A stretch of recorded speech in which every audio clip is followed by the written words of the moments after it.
কবরু আলাইহি হাত্তা তাখতালিফা আযলাউহু, বেনমাজির কবরের দুই পাশ থেকে ভয়ঙ্কর ভাবে তাকে চাপ দিবে, হাড্ডিগুলা খুলে একটা আরেকটার মধ্যে ঢুকে যাবে। শুধু তাই নয়, এবার নবী বলেন ওয়া ইন্নাল আবদাল ফাজিরা, পাপাচার বান্দা যখন দুনিয়া থেকে বিদায় নেওয়ার সময় হয়, ওই বান্দার সামনেও হাজার হাজার ফেরেশতারা উপস্থিত হয়ে যায়।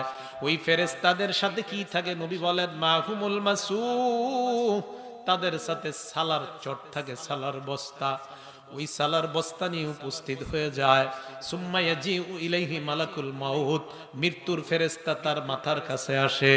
মাথার কাছে আসার পর ওই বান্দাকে ডাক দিয়ে বলে আইয়াতুহান নাফসুল খবিসা, হে খারাপ আত্মা, তুমি বের হও, আল্লাহ তোমার উপর বড় গুসা, তাড়াতাড়ি বের হও।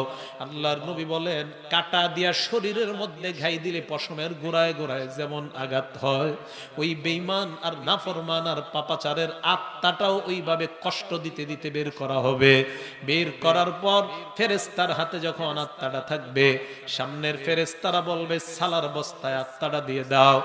আত্মা সালার বস্তায় দেওয়ার পর ফায়াসআদুনা বিহা ইলাস সামা, ওই আত্মা নিয়ে আসমানের দিকে রওনা হয়।